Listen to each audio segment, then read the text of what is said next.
It's lovely to be here. My name is Marta Dziurosz. I am the current translator in residence at Free Word Center. I translate from and into Polish. And I have the honor of chairing the very first seminar at this Literary Translation Center. And I hope we will kick things off with style. Four illustrious guests have accepted my invitation to talk about translating into a language which is not the translator's native language, an issue which I know provokes quite ambivalent reactions, so quite interested to hear the discussion. And my guests are, from the nearest to the farthest from me, Maureen Freely, an author, journalist, translator, and academic, the translator of 5 books by the Turkish Nobel laureate Orhan Pamuk.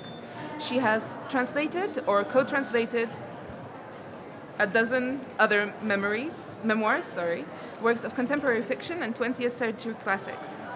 She was recently awarded the Modern Languages Association Lois Roth Award for Literary Translation with Alexander Daw for their translation of the Time Regulation Institute by Ahmed Hamdi Tanpınar. She's a fellow of the Royal Society of Literature and former chair of the Translators Association. And she is currently president of English Pen and head of the Department of English and Comparative Literary Studies at Warwick University. Closer to the mic. Yes. Yeah, we can't hear you. No? Yeah. Thank you. Nicky Harman translates fiction and occasionally non-fiction and poetry from Chinese. She also writes occasional blogs, mentors new translators, teaches summer schools, and has judged translation competitions. With 3 others, she runs the Read Paper Republic short story project on the Chinese translation website paperrepublic.org, works with Writing Chinese Project 2014-2016 at Leeds University, and tweets as the China Fiction Book Club. Further on is Tuesday Bhambry, who translates mostly from Polish, which is her first language, into English, which is her third language. She holds 2 undergraduate degrees in English and French literature, a postgraduate degree in European literature and culture from Cambridge, as well as a PhD in Polish literature from UCL.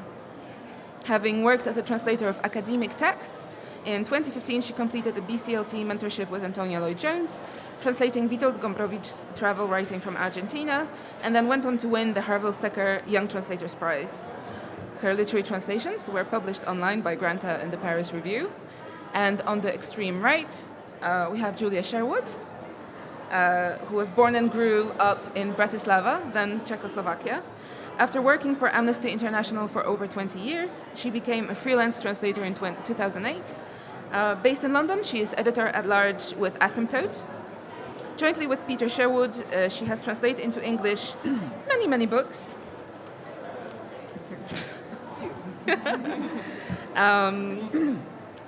And a novel from the Slovak, a novel from the Czech, and a novella from the Polish. She has also translated 2 books into Slovak, Lullaby for a Hanged Man and Tony Judd's The Memory Chalet. Thank you very much for accepting my invitation. So before we start, I just wanted to declare a personal interest.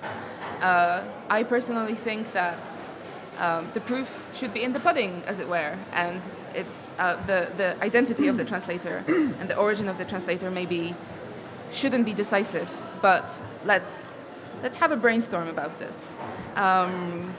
So as part of my residency, I'm doing a lot of work with multilingual and bilingual students, and translation and interpretation is part of their everyday life. It's part of their reality, and it's deeply integrated in the way they communicate. And of course, with the understanding that it varies from family to family and maybe doesn't happen without friction, I wanted to ask you, as expert users of language, whether you think that the division between a native speaker and a non-native speaker is something that is even still valid. Anyone? As a native speaker of English, I want to ask the question, what's a native? I'm not a native speaker of English, for example. So even within our supposed own language or Anglophone sphere, we don't agree what English is or should be. So what's a native? Yeah. Okay. What's a native? I'm asking you. What is a native? Is a native speaker different from a non-native speaker? Is the division still valid? Just a couple of words. I think that the division between Chinese and English is extremely clear. There's absolutely no question about it, and I'm going to sound incredibly curmudgeonly and negative, although I promise to make some positive suggestions as well. I'm going to say, if we call, just for shorthand, translators out of their native language L2 translators, so they're translating into their second language. The blurb said, they are still regarded with suspicion in the translation community. And my reaction is rightly so. Mm-hmm. Does L2 translation impoverish or enrich the translated text? I'd say it impoverishes it. Mm-hmm. You can beat me over the head after. Can a non-native speaker inhabit a given language fully? No. I am speaking only about the Chinese-English combination, but I'm very happy to explain why, but I think I want to give over to other people just for the moment. Okay, I think it's more complicated than that. Because sometimes you are at home in two languages on account of the way you were brought up. There's no mathematical formula for how old a child has to be at the maximum to still be able to immerse themselves fully into another language. So there is a huge spectrum, and what you are describing, I think, is the far end of the spectrum where we could probably all agree, yes, you're right, like someone who's started learning English as an adult, coming from Chinese, will have a very hard time becoming competent as a translator into English. But what do we do with all these other people who had complicated biographies, mixed parentage, an international upbringing, whatever? So I think that's where we need to focus our discussion on, because, yeah. Mm-hmm. I want to go back to what you said, Marta, right in the beginning. You said identity shouldn't be decisive. I would say exactly the opposite. Oh, yeah? But who defines your identity? Sure. And I think it's mostly yourself. Mm-hmm. And on what grounds do you define your identity? That's the important question, I think. And there's, subjectivity plays a huge role, and we need to develop a more nuanced repertoire of concepts to talk about translators' identities and subjectivities and languages and mother tongues, etc., etc. Fantastic. Julia? Well, there's very little to add for me, just maybe I basically agree with Tuesday, and I think the native, non-native dichotomy is a little bit out of date in today's very globalized world when people move around a lot. So there is such a thing as a birth language and the language that you kind of grow up in, and from then onwards it's very individual, because there are people who are truly bilingual, and some people can acquire another language fully when later on in life. For others, that cut-off line is much earlier, so it really depends. Right. So do we have any ideas of an alternative terminology? That's the challenge. Answers on a postcard, everyone. Answers on a postcard. Oh, there's... Yeah, okay. So maybe we'll use the shorthand that you proposed. We'll just use L2 translators. Yeah? No? L3? No? L3? See? It's complicated already. Right. So Tuesday... sorry, Nicky. No, it's okay. So I think that this issue is particularly relevant to your kind of lived experience. And you've mentioned the fact that there are, so many ways for a translator to enter into their languages, and then once they've done that, to find the particular texts that they want to work on. Can you speak about this in your case? Yes. I think this is something I've been thinking about a lot recently because I translate into my third language, which is English. For a long time, I was convinced I can't deal with literature. I can deal with academic texts. I am an academic. I write academic English freely without thinking about it twice. It comes naturally to me. What about literature, though? And I'm still in the process of defining my niche. But I would say that all of us have to find their niche, whether they're L1, L2, L3 translators. We can't do everything. None of us has that wide repertoire of voices that they could translate any text whatsoever. So for me personally, I'm trying to... I think for me it will be the kind of literature that doesn't rely on slang. I could never do children's literature. My childhood hasn't been Anglophone, so how could I presume to feel that? I think I can stretch myself far enough to develop a style in English that has the ease of a native speaker-ish. Whatever that means. Ish. And that's where we need to think about the role of training. I have benefited immensely from Antonia Lloyd-Jones's mentoring, from the BCLT's support, also from editors who've been really helpful. And what is the role of an editor in a translation? I think Hold your horses. We'll come to that. We'll come to that. Yeah. Nicky, I wanted to ask, because you mentioned that your position maybe is somehow related to the particular situation in China, and I've heard you speak about this before. Can you say how it works like there? I think I probably introduced a red herring. I mean, the number of people who regard themselves as bilingual between China and the Chinese-speaking world and the English-speaking world, well, there are a lot of them. Things are just not that clear-cut. But what I wanted to say was I think it's useful to look at what kind of problems you come across when you get an L2 translator who's not doing a job which is good enough for a publisher. And I just have brought along two small examples.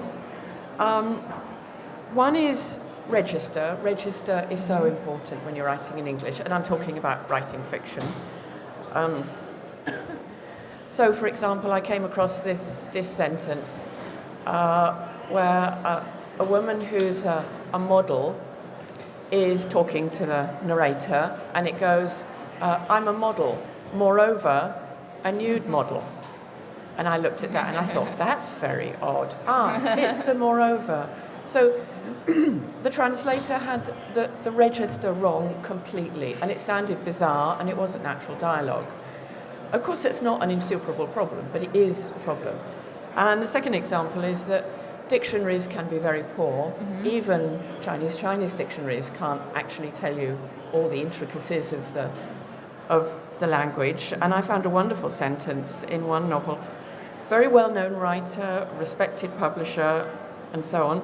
And this guy has been jilted, walks along the street.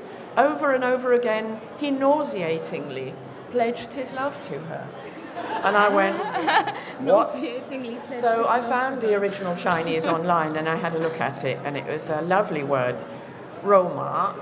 And I looked up Roma, and the dictionary it did indeed say disgusting, torpid, and nauseating, all of which are, of course, completely different from each other. So just to satisfy myself, I thought, well, maybe something like he walked along the street, or he pledged his love to her, he kept telling her he loved her, sounding more and more maudlin, sounding nauseatingly sentimental. But the point is that was accepted. It was accepted by the translator, it was accepted by the editor, it was accepted by the publisher. Why? Those standards are not good enough. And, reading that novel, you're left thinking, what on earth? What's wrong with this guy? Okay. So I think we have to have higher standards. Okay. Ad nauseum. Okay. I would like to, first of all, propose that the word is that we all share is bigger than translator. We're all writers. And the two sentences that you gave, remind me of many sentences I've seen from beginning writers that I teach who are Anglophone, but they'll write very strange things when they're starting out writing. And you could say, well, these people don't have a sensitivity to language, but they do gain a sensitivity to, through language, through reading and writing over, if they're working intensively over a few years or even less. Now, at the University of Warwick, we welcome students from all over the world, and many of them have English as their second or third or fourth language. Sometimes they themselves are bilingual from birth, so they don't even have a birth tongue, so it's hard to know how to count. But here's one story. A Saudi Palestinian student of mine, and she had been educated entirely in English, so her English was very, very good, but very, very schoolish. Not a word. And she was trying to write about, her question was, how do you grieve for a homeland you've never seen? Because she was third generation. And, but she was writing in this very, very stiff, correct English. So I talked her into doing what I could never do, to start writing in Arabic and then to translate herself. And what happened is she wrote 2 pages in Arabic and something happened, something opened up. And so that turned into 10 pages in English. And so she kept going back and forth between the two, one language feeding the other. And she developed a sort of English that was not just very, very, not at all nauseating, but that was distinctly her own. I mean, she's a proper writer in English, and very, much praised by her examiners, external and internal.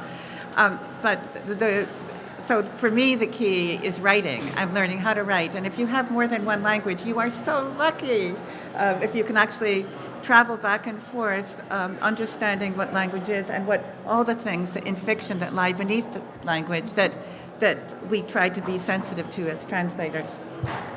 So, sorry.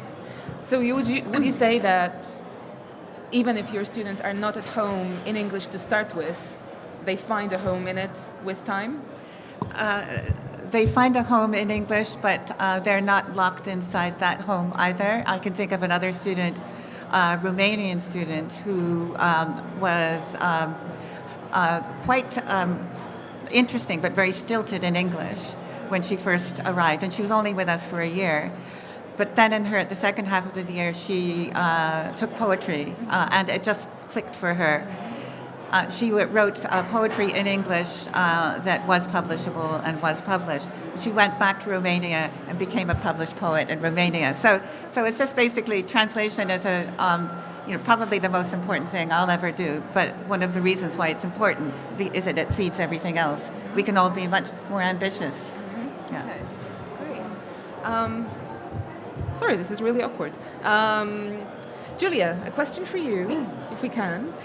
You translate from languages that are unfortunately one of the less popular ones when it comes to translation, one of the smaller languages. Do you think that in your experience, the kind of work of L2 translators is more frequently present in situations like this when it's a small language?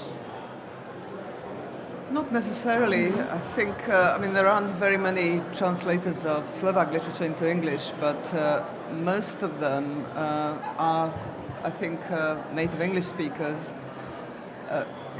But I think that the main obstacle is that it is a literature that is not known, and publishers are quite reluctant to take the risk of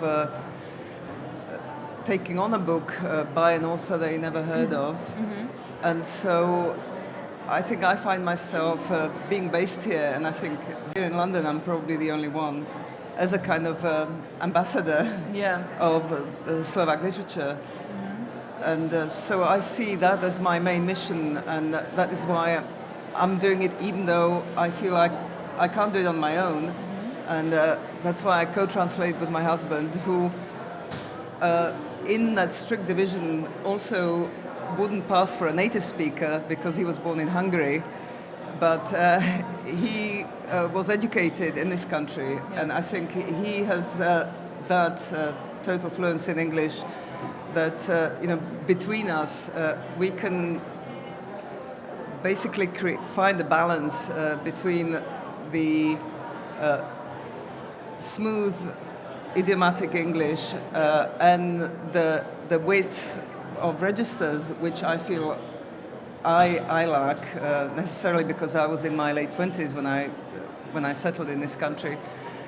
Whereas I see my role more as tuning in to the tone and the atmosphere, the voice, and try to get that as close as possible, and then we kind of hone it together. Okay. Yeah, I think this kind of context of cooperation, whether it's co-translation, whether it's working with an editor, I think that's really interesting, and it's something that you, some of you already touched on. So I'm kind of wondering, this kind of input of this other person. I mean, this is something that happens you would maybe expect that happens in translation anyway. You work with an editor, you work with your first readers, you work with people, with your sounding boards. So I'm kind of wondering whether, in your perspective, again, is it different at all for a non-native speaker, for a non-native translator, than for a native translator? What's your experience of working with others? My experience working with others has been entirely positive, but I'm more worried about my experience of working with myself. And I think, so I must say I don't really have a mother tongue, so I don't know what L1 translation really feels like, but I can imagine that people who translate into what they feel is their mother tongue have less of an imposter syndrome than I do, and they have less of an internal voice that says, you probably got it wrong, and Googles every other word because, oh my God, maybe it was the wrong word, and yeah. Anyone? So, yes? No? Do you do that? Am I yes, doing... yes. Yeah. Yeah, I don't know. I think it's really difficult. That's why we're all here, right? We want to figure things out between all of us, but from my limited perspective, I kind of feel that it is an uphill struggle to translate into your non-birth tongue, but maybe it's not a bad thing to do that struggle because it actually makes you very aware of potential weaknesses in your texts, and you become your first and fiercest critic, really, and then the rest still has to be polished. But I mean, it's because of my friends at the Translators Association, many of whom are right here, that I first thought of doing co-translation. And the best thing about it is that you're in a room with somebody else who cares about the same text, who brings different strengths, and who takes away that fear. In other words, if you're not sure about something, or if you come across a really difficult sentence, you just go on Skype, and then you have a good laugh about it, and you come up with a solution. So it just softens the entire process, and translation is a very good discipline within which to have company. Yes. Good company. And it can be very lonely otherwise. So it is very lonely. Good. Yeah. Yeah, sure. I think that co-translation is a fantastic thing, and I'm all for it, and I've had some really rewarding experiences. I think it's very different from post-production, work with an editor. Yes. After all, the editor has a limited amount of time to say, hey, that paragraph sounds really odd, are you sure it's right? And if you're being paid to do a translation, you're supposed to produce something that is good enough for the editor to work on. So I think co-translation is wonderful. I mean, I've had two different kinds of experience. One with another native English speaker, so that's two L1s working together. We split the text. We then exchanged our versions, talked about it, laughed about it, Skyped about it. And then the other one is an L2 speaker who produced a version of the text, and to make it useful to me, it then had to be good enough in English for me not to have to revisit every sentence in the original Chinese, just some of them. And then again, we bounced it off each other. I mean, the wonderful thing about native Chinese speakers is that they're picking up things that my eye may just have skated over. Things like relationships between people, things like the subtext. Why is that man saying something to that woman and she responds in such and such a way? And I'm thinking, well, okay, I understand the words, but what's really going on? What's the unspoken? And I mean, just last night I was sitting with an author and talking about a single sentence, the penny dropped. And without her, I would still have been completely foxed about why she was being so rude to her lover. So, you know, there are many different ways of doing co-translation and very rewarding. And I would say that I learned this from a colleague at the Translate Association. You don't ever have to co-translate the same way twice, even if you're working with the same person, and that makes it more fun. Well, I was just going to say, it's really wonderful. It's not lonely. We're working together in adjoining rooms. We can discuss difficult issues right from the beginning, and so that makes it fun. But there are some drawbacks as well, because if we translate from Czech or Polish or Slovak, languages that Peter doesn't speak, it's not really his choice. Even if I translate an extract, even if I tell him what the book is about, even if I am in love with it, he may not feel as strongly about it. And so it's not, he doesn't own it as much as I do. And that can sometimes be a problem. And I need to prod him a little bit to engage more with it. And so for him, it's really important to also do his own translations from Hungarian, where he feels he's completely in charge. I was going to ask you, Julia, you mentioned in a pub conversation that we had some time ago about working on an anthology of Slovak writing. And I was going to ask how that worked. Who were the people involved, and whether that kind of communal process of arriving at a selection of texts, was that in any way interesting as well? Well, this is a project that's only just started, so it's an anthology that I'll be working on with another translator from the Slovak. Yeah. But I'll be working with Peter as usual, and she's actually based in the US, and we did the selection together. So we drew up a list of about 20 writers, because this is meant to be an anthology of contemporary Slovak fiction. And then we did a lot of reading and emailing and sending over, scanning extracts until we arrived at a selection of 16 authors.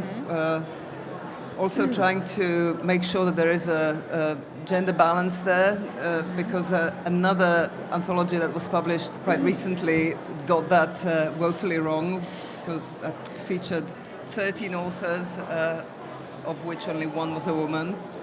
So that's impressive. That's impressive. Right. Okay. But that's an interesting way of working on texts together, I think. And so once we've done our drafts and maybe almost the final version, we're going to get together late August, and we'll go over each other's texts as well. Okay, so an exchange as well. Yes. Yeah. Okay. So we've mentioned the context of writing before, and I was going to ask you. I think it's going to be interesting to discuss the kind of maybe similarities, maybe juxtapositions between the situation of an L2 writer and an L2 translator. One of the arguments in the kind of non-native translation discussion is that if we celebrate non-native writers, why do non-native translators have a bit of a harder time? And I was going to ask you for your perspective. Well, I think we need to, non-native, because kind of, it bends my head around, yeah? Oh, The sorry. whole idea of non-native. Yeah. Oh, yeah. Yeah. Okay, I'll go Not, here. not the mic. The idea. No. Just the whole idea of non-native. And I think that in our translation networks, we have done a great deal. Mainly other people. I always talk too much, and other people do the work. Yeah, but people in our networks have actually changed the attitudes towards translation in general significantly over the past decade or 15 years. Yeah. And so perhaps what we need to be doing now is opening up that discussion so that we are looking at somebody coming into English from another language is the way you usually think of it. Has of course if Conrad can write in English. Conrad too, L2 Conrad can translate into English, but I think the two are very much linked. Okay. So I think that to really gain the things that one needs in translation, one is very, very well advised to practice writing in one's own name, and to write as oneself and experiment in many different forms. So that would be my suggestion for education or self-education is to just embrace the writing world. We're all, as Julia said, we're all representing or exploring the other literature and bringing those literatures in English. It's not just the words, it's not just the books, it's the literature. And to really participate in this world, it's more fun, which is always the most important thing for me. It's more fun to be writing in your own name, writing in many different ways, and also translating as the central activity. So the one feeds into the other. Yes, well, you could say that all writing is translation because you're trying to put into words what hasn't been put into words. Okay. Anyone else? L2 writers and L2 translators? Difference? Similarities? I don't know. Personally, I don't regard myself as a writer. I know that many translators feel that this is it's a creative profession and you are a writer.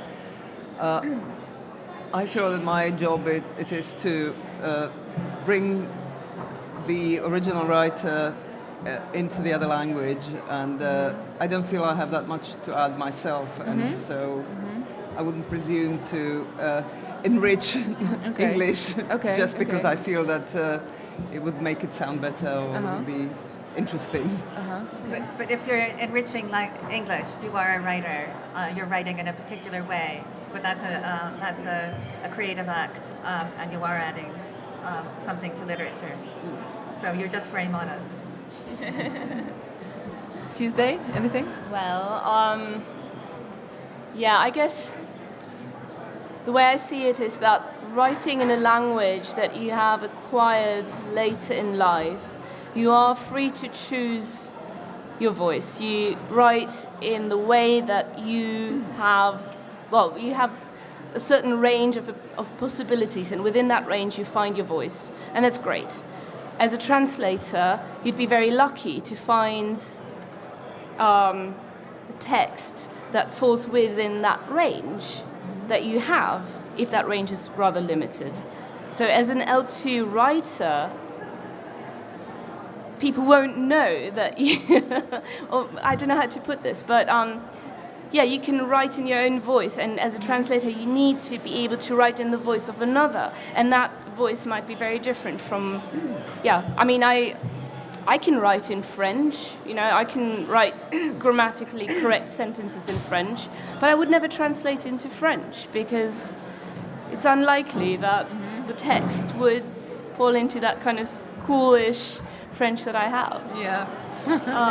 Sure. I would say that when I am working in the writing program, one of the main things we look at is voice. And yes, you learn to write in a particular voice and a particular range, as you say. But what our job, if we're doing our job properly, is to say goodbye to our students at the end who are capable of writing in a whole range, variety of voices.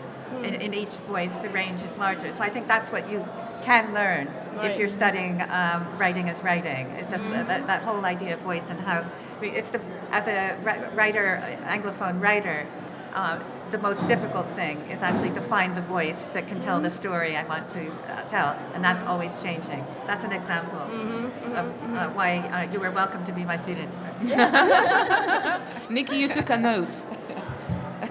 Yes, I have a Chinese writer staying with me this week, and it's very cramped, but we've had lots of interesting conversations. And she is, for various reasons, now based in Europe. And she was saying to me yesterday, I mean, she's a fantastic writer in Chinese. All her inspiration has come from one particular place in China where she's been living and working for her whole life. Now she's in Europe, and she's actually finding it impossible to carry on writing in Chinese because the surroundings that fed her creative imagination are not there. You know, she's plumbing a well which is oh dear, this is a terrible mixed metaphor. But anyway, her inspiration is draining away. So she's going to try and write in English. And she realizes what a serious undertaking this is, but I will be very interested to see what kind of a voice she develops. In fact, I was going to introduce her to Maureen, so you can have a nice conversation. Because, you know, this is something she's going to be working on over the next few years, and it will be fascinating to see what kind of a voice she develops and where her new writing is located. I wanted to mention this book.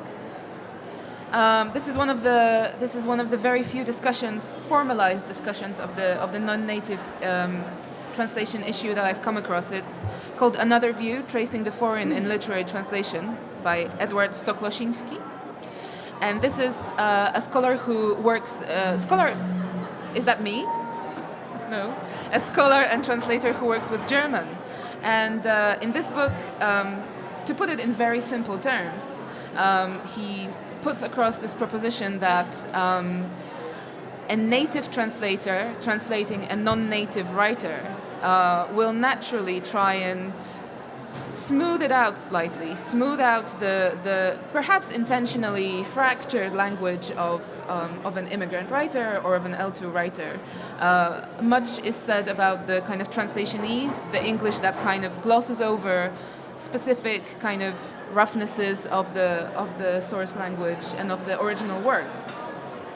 And that kind of slightly meshes, I think, with what you said Tuesday about every translator just finding the right work for them. And I think this is not to say, of course, that L2 translators should only translate L2 writers, because this is their natural, kind of allegiance, because this is kind of enclosing that sphere, just as much as people who think that only L1 translators, have that voice.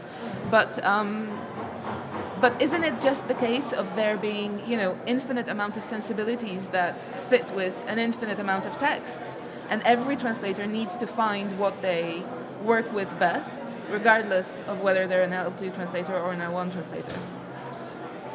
Sorry, that was a really long. That wasn't even a question. Reactions?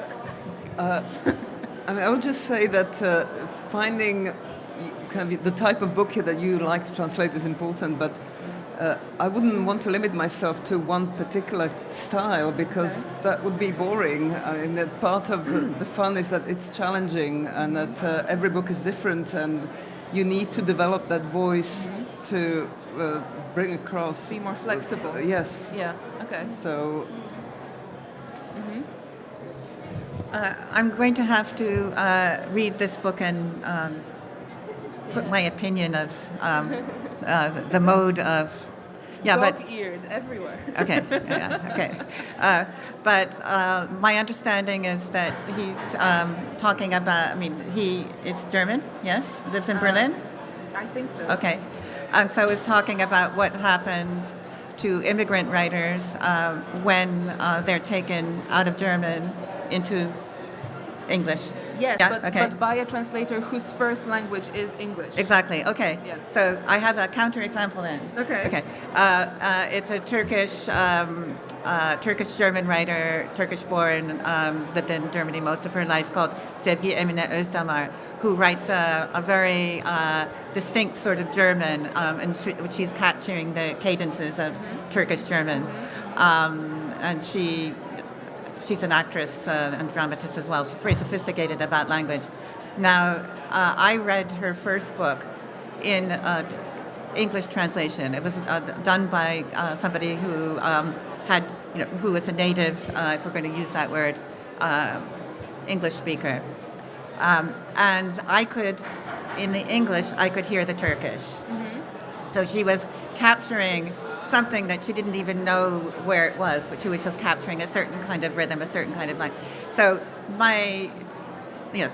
for that, if Sevgi Emine Özdamar is included here, and she must be, I question the way that Edward is analyzing the language, because it's very, very clear that she's a really, really a better translator than she realizes. Okay. But he might need to be a better critic than he realizes. Right. Anyone? No? So it's just me. I was just speaking about this kind of, particular chemistry, if you will, between feeling comfortable in a certain text. I just kind of think that maybe this isn't something that is as much of a difference between L2 translators and L1 translators as a similarity.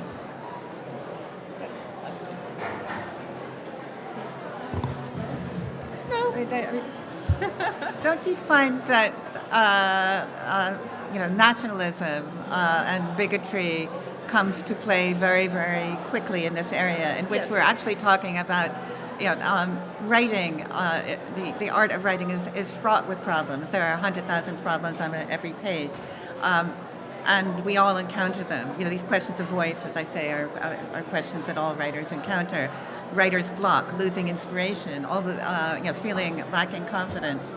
But if you're a writer writing in your own language, you don't actually, if you're a writer writing in your own language, you don't actually think of it as a question of nationalism, of a question of not having the right and so on. So I think we need to always examine how much those other attitudes are coming in. Absolutely. I mean, I was reading Professor David Bellos's charmingly entitled book, Is This a Fish in Your Ear? And he has this sentence there, which goes along the lines of the passport you hold has nothing to do with your competence as a translator. And I think absolutely this kind of issue of, kind of maybe essentialism slightly comes into that. Who has the competence of doing what? Who is seen as having the ability of doing what? So this is something that's an issue in writing. And I would think maybe in translation to a certain extent as well. Nicky? I mean, as far as the Chinese and English combination goes, there's a great deal of unspoken nationalism, I think, about some, perhaps a minority of L2 translators. Only a Chinese person can understand the subtleties of this text, which of course to some extent is true. And then this is a famous author in our own country, therefore he or she ought to be in translation. And I think both of those assertions should be questioned. I mean, both of them are true to some degree, but the business of translation is just, and publication of translations and reaching the readers is just not that simple. So my last question to you, what would you say, would you think that that the criteria of maybe finding, educating and shaping future L2 translators, are they in any way different for them than for L1 translators? What helped you on the way, for example, Tuesday?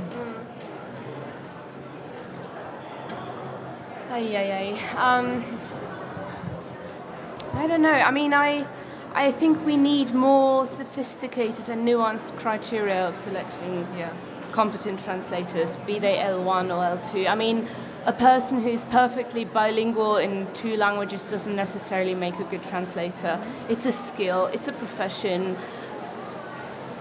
I don't know if L1 and L2 translators need to have 2 entirely separate paths towards professionalization. I think there should be certain differences that can be negotiated on an individual basis, but I'm not in a position to tell exactly what they would be. I just want to throw in one more idea, which is that people who grow up with more than one language at home feel at home in translation sometimes because they have translated for their parents from the age of 5 or whatever, and these things count and they should be validated. So that might be another aspect too. Oh, I mean, absolutely. I mean, when I was kind of introducing the session, I mentioned my schoolwork as part of the residency. And it's incredible, the kind of linguistic sophistication of the bilingual and multilingual children who are growing up in London today, is staggering. So I think this is potentially a fantastic generation of future translators growing up under our noses. You mentioned writing. Yeah, but also I think that what we're doing at Warwick is we're also looking at the term translation, and we're actually going to have a module in which we have our undergraduates translating inside English. Yeah. So if you're translating inside English, your whole understanding of what's involved. It's incredibly difficult. That's why it's so interesting in an Anglophone, increasingly Anglophone world. It's more and more important. The most difficult kind of translation I will do in any given day is go from a meeting in the administration of my university and take it back to the academics and then try to take whatever went on at that meeting and explain it to anybody outside. Those are really different languages. And I think that those of us who are here are probably here because we feel at home in translation. That's a really brilliant thing to say. Home is not always a comfortable place. But I think that's another way of approaching it. Yes, writing, learning how to find your voice and then develop your voice is something that is common to classical translation, but also making people understand that we all live between many different languages, even inside English. Sure. Yeah. If no one has anything else to add, I think we can go into questions.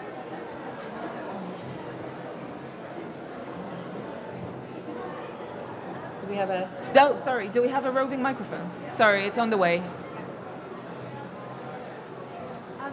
Can you hear me now? Mm-hmm. First of all, thank you for organising this. It's so great to actually, after years of asking questions at various workshops and seminars and various forums, it's really nice that it was the topic of a seminar.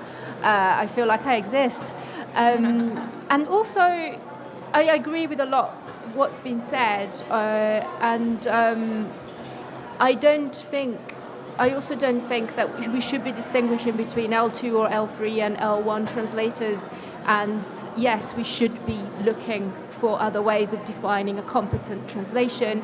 And we should never forget that even the most competent translator needs another pair of eyes on their translation, and possibly 2. That doesn't mean that their translation should be completely reworked.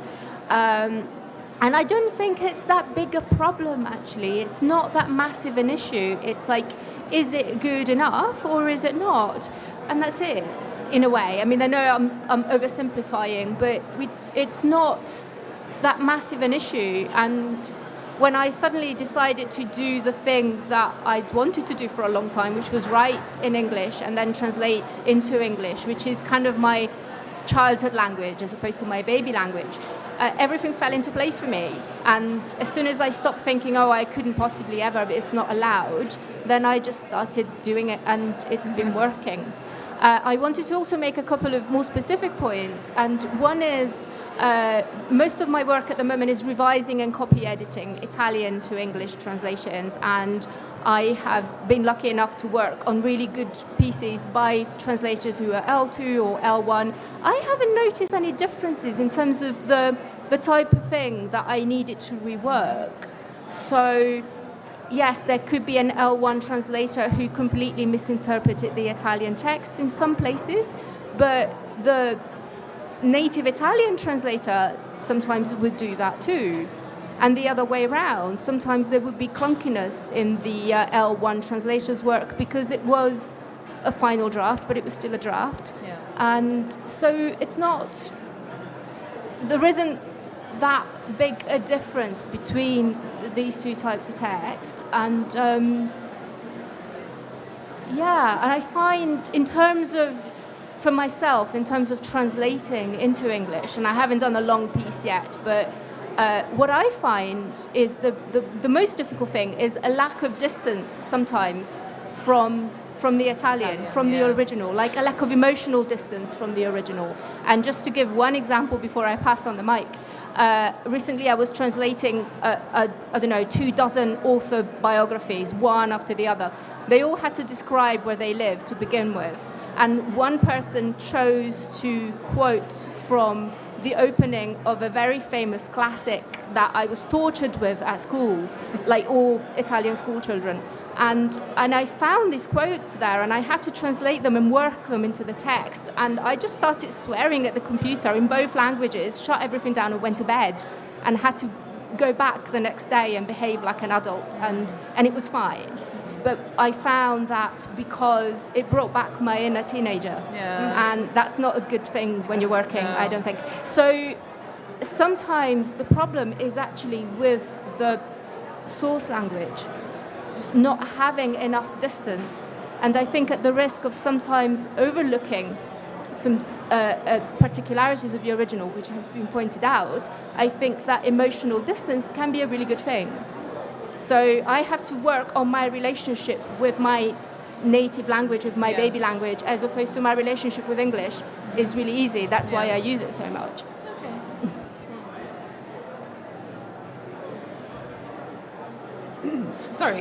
Sorry. I think that... No? Yes? No? You're just closer. It's more economical. I wasn't sure whether you were going to answer that, but can I ask the panelists that do translate into a non-native language, what's your prime motivation for doing that? Is it because you think you can do a better job for your language combination, translating into English from your languages? Is it because those translating into your native language you think do a better job than you might do, so you want to try a different combination? Is it because you enjoy the intellectual stimulation of trying to translate into a language which isn't your native language? Or is it just that a language like English just has a bigger market, and so you've got more opportunities in that manner? I mean, which combination of those motivations or other motivations drive you to do it? Can I also just very quickly say, is this a question you would ask to an L1 translator? Would you ask about their motivations? But it's a different question, yeah. I mean, I would do if the session were about native translators, yeah. Tuesday, Julia? Okay, so Should I start? yeah, I'll just start. It's a good question, and my answer would be yes, all of these, plus some more. In my case, I think I mentioned I don't have a mother tongue. I was born in Poland to a Polish mother and an Indian father. At the age of 3, I moved with my family to Germany, where I went to school, and then we moved to India and moved some more. So I haven't really been schooled in Polish, which counts as my official mother tongue. So I can't write in Polish. I taught myself to write, and I think I did a pretty good job, but it's a far cry from actually being able to translate into that language. And with German, the problem is that I never felt at home in Germany. I never connected to the language. I speak accent-free, pretty decent German, but I ran away from Germany as soon as I was 18, and ready to move on. Now I live in Germany again, I made my peace, etc., everything's fine, but I couldn't translate into German, it's out of question. From the age of 16, I started writing in English, because for some reason I decided English is the language that I love. It wasn't Polish, it wasn't German, it was English, which I had studied at school like any German school kids, you know. Don't ask me why. I mean, it was just somehow intuitive, somehow psychologically it was necessary, and here I am. But yeah, obviously the market is there, there's a need, there's a niche, and yeah, it's just fun. I think I answered that question earlier already. I think for me it's mainly because I feel there is a need, because there is a huge gap. Slovak literature is not known in the English-speaking world, and there are some other people who are doing it, and I feel I'm part of that kind of group of people who do that. And yes, I do translate into Slovak as well. I find it easier, and I would love to do more of that, but I wouldn't survive living in this country on those fees that are being paid over there. Yeah. Here, here. Yeah. I think, just to stay with your question, for me at least, there's an implicit and very strong element of advocacy in translation, given that that the practice of being proficient in 2 languages is your daily duty and practice, and you do that hopefully as thoroughly and carefully as you can. There is implicitly, at least for me, that sense of wanting to further discourse between 2 cultures. So when you see a writer, a poet, anyone that in one of the 2 cultures needs, you feel, to be better known, that's where you would, or at least for me, that's how I work. I come to the book fair to speak to British publishers and say, have you heard about Alda Merini, Giuseppe Genna? Have you heard about these writers that will help you understand, in my case, Italy as a place that's a little bit further than the commonplace, the usual image that we have of it. I would come to speak to Italian publishers to say, and I would say to them, do you know Will Rowe? Do you know David Castle? Do you know these writers here? So that is, I think, a strong motivation. Okay. There was a question behind you, I think, sir. Just a question about the way in which I think non-native translation might be expanding, which is that I work for quite a lot of publishers in Spain who are translating books into English because they think they'll have a bigger market there. And the last 2 contracts I've signed with them have both said the book will be translated into American English, which isn't my native tongue by any stretch of the imagination. Just wondering if you had a comment on that. Say no. It should be your English, and always remember that in the U.S., my native country, as far as I understand, translators do not have moral rights, and that means that whatever language, whatever you're writing in, they can change it, and it's absolutely to be rejected in any way, because it's not there is no such thing as American English. I, as an American, have one kind of English. Another American writer will have another kind of English. But it means that an editor will feel like have the right to drop these completely hideous terms into your own text. So just say no. One more question. Who's the most desperate to ask a question?